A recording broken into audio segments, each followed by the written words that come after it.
In this video, we're going to use an example to discuss some key concepts in graphing and linear equations. Duff Brewery, a very small microbrewery, has fixed costs of $25,000 per month. To make each case of beer, the costs are approximately $275 for ingredients and $325 for wages. We're going to start by trying to define the cost for production of the beer.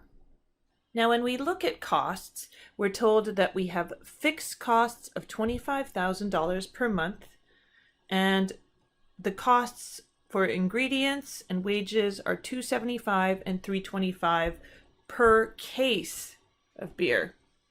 So that's for each case of beer. What we call these costs are the fixed costs. So I'm going to use FC to denote fixed costs.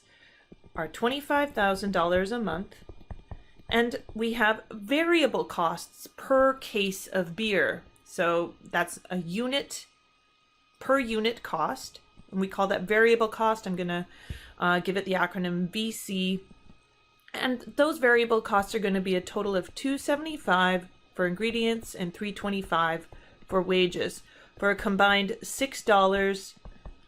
Now this one is a unit cost per case of beer. To get my total cost function, I'm going to use the acronym total cost to indicate total cost. What I'm going to have is the fixed costs of $25,000. That's what it's going to be every month, plus $6 times the number of cases of beer. I'm going to use Q to indicate the number of cases of beer. So that's a variable I've chosen. So there's my cost equation. To complete this, I'm going to define what my variables are. TC equals total cost, or total monthly costs. And Q is the number of cases of beer. The units of that are important. The number of cases of beer. So there you go. Now we have defined the cost equation for the production of beer. Next, we are asked, what are the dependent and independent variables in this problem? Now, the dependent variable is always the variable we are trying to define. So this is our dependent variable, and we call it the dependent variable because it depends on the variable on the left-hand side of the equation, or on the other side of the equation, I should say. In this case, the Q, the number of cases of beer. As the number of cases of beer goes up and down, the total cost will change. Therefore, it is dependent on the number of cases of beer. So this Q variable is what we are controlling, what we are changing. It is the independent variable. And that concludes part B. Next, graph the cost function. Determine the intercept for each axis. Okay, so I'm going to need some graph paper, which I have down here. Let me just bring that up. Okay, so I want to graph this cost function. TC is equal to 25,000 plus 6Q. On the vertical axis, we always put our dependent variable, in this case the total cost. On the horizontal axis, we put the independent variable, the number of cases of beer. So this was Q, and this was TC. Now I need to be able to plot some points on the graph. So I need to determine some coordinates. So I've got Q versus TC. Now the minimum number of cases of beer I can make is 0. Let's think of this in terms of thousands of cases of beer. So let's determine coordinates for 1,000 to 4,000, or 0 to 4,000. So now for these various quantities of beers, let's determine the total cost by using our total cost equation right here. So I just substitute 0 into that equation where I see Q, and what I get is, let me just shrink that down a little bit, 25,000. When I substitute 1,000 into that equation, what I get is 31,000. When I substitute 2,000 into that equation, I get 37,000. When I substitute 3,000 into that equation, I get 43,000. And when I substitute 4,000 into that equation, I get 49,000. So now I'm going to plot these out. I've got 0 for my quantity of beer, and 25,000 for the cost, which is right about here. I've got 1,000 for the quantity of beer, and the cost would be about 31,000. Should be right here. I've got for 2,000 cases of beer, 37,000. Should be right about here. For 3,000, 43,000. For 4,000 cases of beer, I would have 49,000. And what I can start to notice is that this forms a line. And there you go. I can even draw a line through that extending all the way to 10,000, the end of the graph. And what we can see is that we have an intercept for the vertical axis. Our intercept is at 25,000, which is what we get when x is equal to 0. It should be no surprise there. And in this example, for an x-axis intercept, the x-axis intercept would be somewhere all the way back here. It's not in the relevant range of x values, so we're going to ignore it. Okay, so now we have graphed the cost function and determined the intercept for the relevant axes. Is the cost equation a linear function?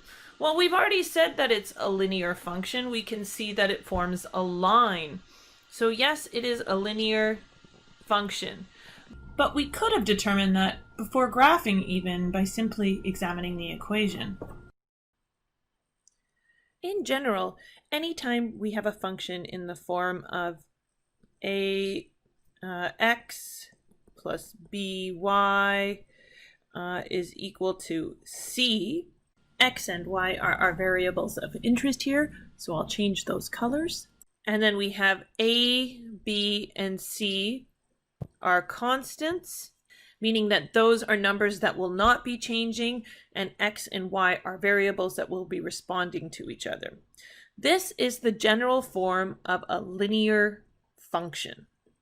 Now, the key elements that we're going to be looking at are that these terms are separated by a plus or minus, and the x and the y are not getting multiplied by any other variables. They're not to any power, they're not to any root. In essence, these have exponents of 1. So let's examine a few other equations to see if they are linear or non-linear. So the first one here, we have y is equal to ax plus b. So we've isolated y, and we have ax plus b. X has no exponents, it's not being multiplied by anything. Y has no exponents, it's not being multiplied by anything. And we have a constant b. So this would be a linear equation. We can consider these as having exponents 1, and they're not being multiplied by any other variables. Our x and y are not being multiplied by any other variables. So this, yes, is a linear function. So next we have 1/5 y plus 2/3 x minus 17 is equal to 23. Is this a linear equation as well? Well, our y term has an exponent of 1 and it's only getting multiplied by a constant.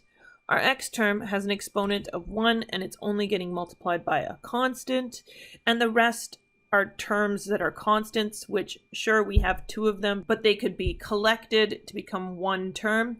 So yes, this is a linear equation. Key elements here are that our y term is not being multiplied by any other variables and has an exponent of 1, and our x term is not being multiplied by any other variables and has an exponent of 1. So yes, this is a linear equation. Next, we have 2xy plus x is equal to 12. Is this a linear equation? Well, our x term here has an exponent of 1 and is not being multiplied by any other variables.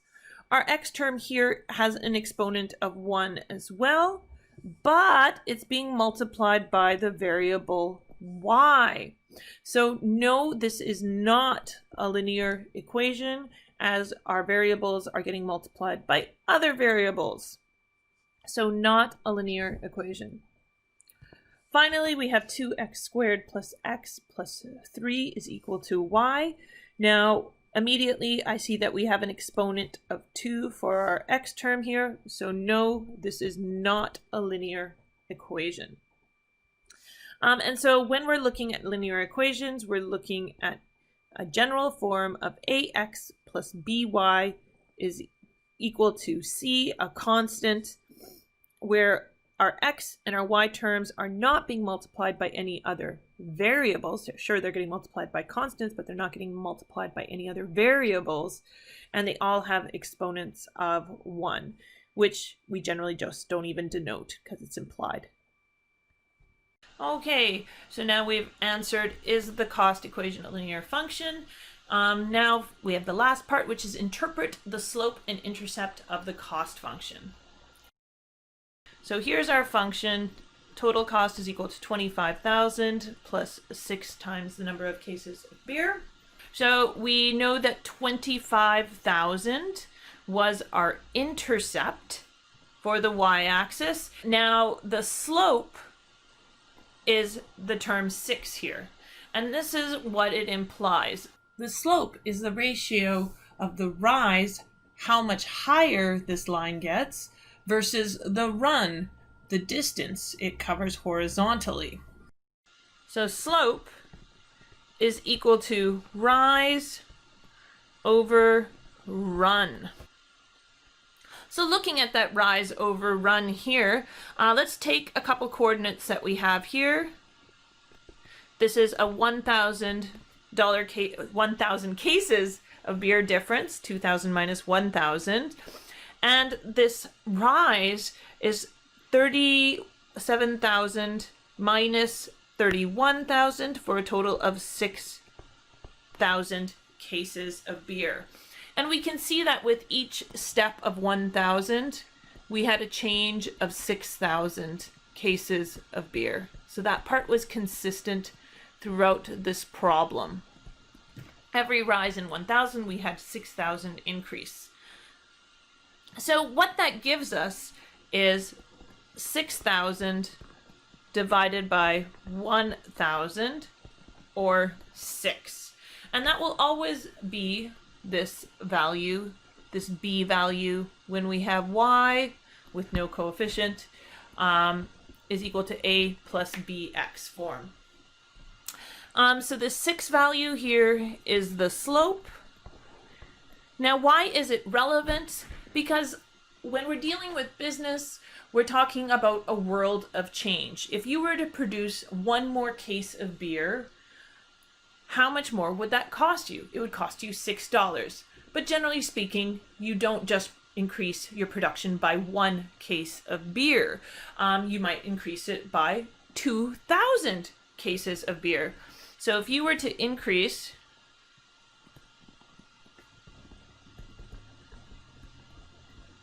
production by 2,000 cases of beer, would you be able to predict how much that would cost you? Well, how much more would it cost you?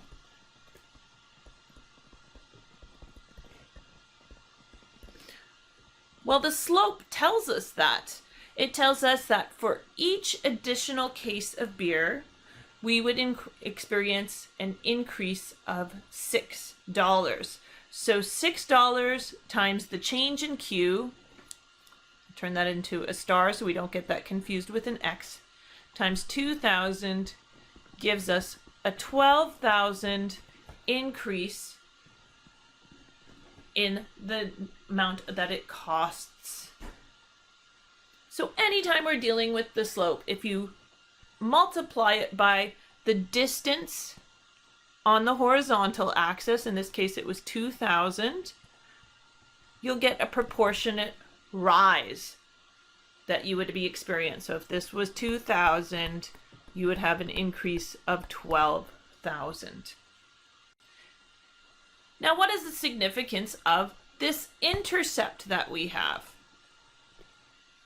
Now, the intercept of any equation in the form of y is equal to a plus bx, this is our intercept right here. The intercept is when x is equal to 0. So when x is equal to 0, the intercept, y is equal to a. So in this case, it's telling us when you have 0 production, total cost is equal to $25,000. And what is that? That is our fixed costs. So in a cost equation, what we're really talking about when we look at the intercept, our intercept is the fixed cost, in this case 25,000, plus our variable cost, 6, times the quantity produced. And there you've had it. Through this example, we've talked about what the dependent and independent variables are. We've talked about the aspects of a linear equation. We've talked about what the slope means and what the vertical intercept means. And we've gone more specifically as well to talk about what that slope and intercept mean in terms of the cost equation. Fixed cost is equal to the intercept, and the variable cost is equal to the slope. And that's it for this video.